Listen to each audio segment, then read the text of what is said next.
ఓం శ్రీ గురుభ్యో నమ. ఓం గురు బ్రహ్మ గురుర్విష్ణు గురుదేవో మహేశ్వర గురు సాక్షాత్ పరబ్రహ్మ తస్మై శ్రీ గురవే నమ. ఓం శ్రీ మహాగణాధిపతయే నమ. ఓం శ్రీ మహాసరస్వత్యై నమ. ఓం శ్రీ రాఘవం దశరథాత్మజమప్రమేయం సీతాపతిం రఘుకులాన్వయ రత్నదీపం ఆజానుబాహుం అరవిందదలాయతాక్షం రామం నిశాచర వినాశకరం నమామి. శ్రీరామచంద్ర పరబ్రహ్మణే నమో నమః. ఈరోజు అనంతమైన సేవతో మేలు అనే శీర్షికతో కథను కల్పించి తయారు చేసి వినిపిస్తున్నాను. అందరూ చూసి ఆదరిస్తారని చెప్పి కోరుతూ ఉన్నాను. అందరికీ నమస్కారం. ఒక పట్టణంలో కూరగాయల మార్కెట్ ఉంది. అందులో శ్రీరాములు అనేక రకరకాల కూరగాయలు తీసుకొచ్చి అమ్ముతూ జీవిస్తున్నాడు. అతని భార్య రమణమ్మ, కుమారుడు గోపాల్, కుమార్తె కరుణ. గోపాలు బ్యాంకులోని పనిచేస్తూ ఉన్నాడు. కరుణ తెలుగు టీచర్గా పనిచేస్తుంది. గోపాలు అలాగే కరుణ తండ్రి దగ్గర ఆకుకూరలు కొని ఆ మార్కెట్లో ఖాళీ అనే పేరుతో నల్లావు, లక్ష్మి అనే పేరుతోని ఎర్రావు, సరస్వతి అన్న పేరుతో తెల్లావు ఉన్నాయి.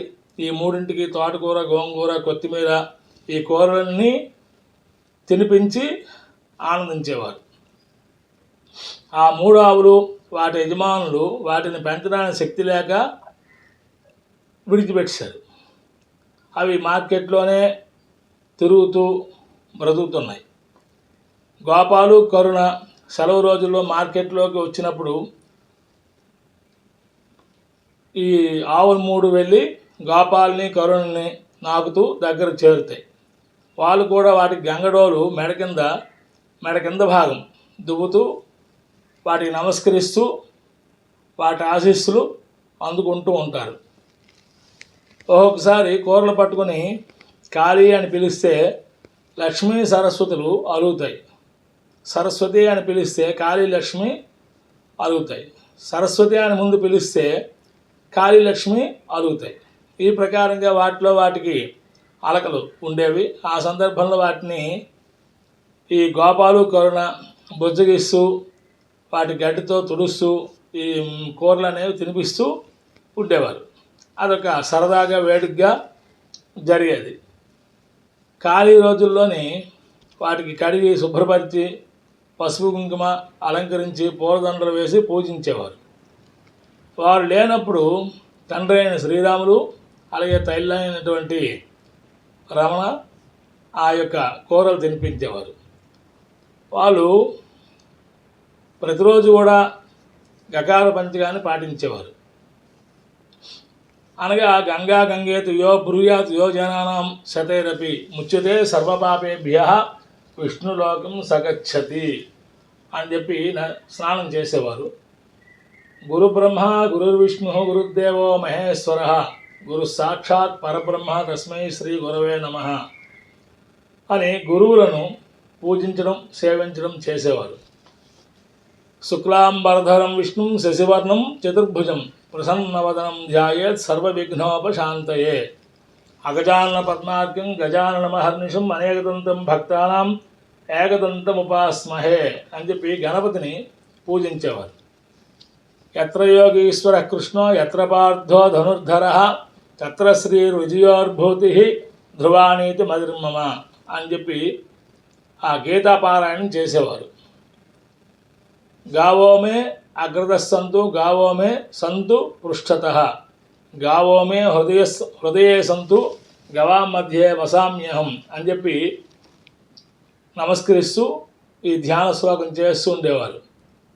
నా ముందు గోవులు ఉండాలి, నా వెనక గోవులు ఉండాలి, నా హృదయంలో గోవులు ఉండాలి, గోవుల మధ్యస్థులు నేను ఉండాలి, గోవులను ఎల్లప్పుడూ పూజిస్తూ ఉండాలి అని గకార పంచకాన్ని నిరంతరం పాటిస్తూ ఉండేవారు.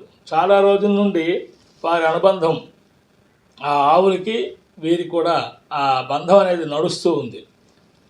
వీరిని చూసి మార్కెట్లో వారందరూ కూడా వాటికి ఆహారం పెట్టేవారు. ఒకరోజు దగ్గర బంధువుకు అనారోగ్యంతో హాస్పిటల్లో జాయిన్ చేశారని తెలిసి దూర ప్రాంతం వెళ్తూ ఎదురింట్లో ఉన్నటువంటి సూర్యారావుకి ఇల్లు అప్పచెప్పారు. వచ్చేసరికి 3 రోజులు అవుతుంది అని చెప్పారు. వెళ్ళిన 2వ రోజు రాత్రి 4 దొంగలు శ్రీరాములు ఇంటిని దోచుకోవడానికి వచ్చారు.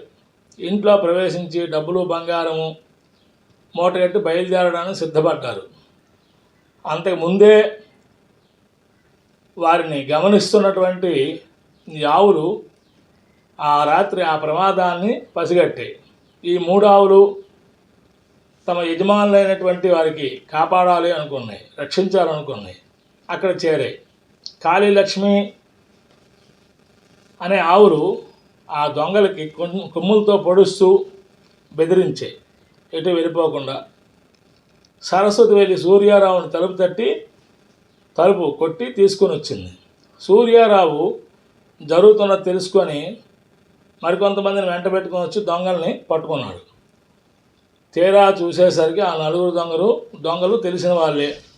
వృత్తిరీత్యా దొంగతనాలు చేస్తుంటారు, కానీ ఎవరికి హింసించడం, బాధ పెట్టడం, చంపడం వారికి తెలియదు.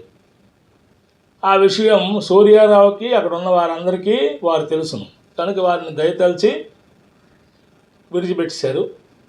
3వ రోజుని ఈ ప్రయాణమై వెళ్ళినటువంటి శ్రీరాముల కుటుంబం బయలుదేరి రాగానే ఈ దొంగతనం చేసిన మూటను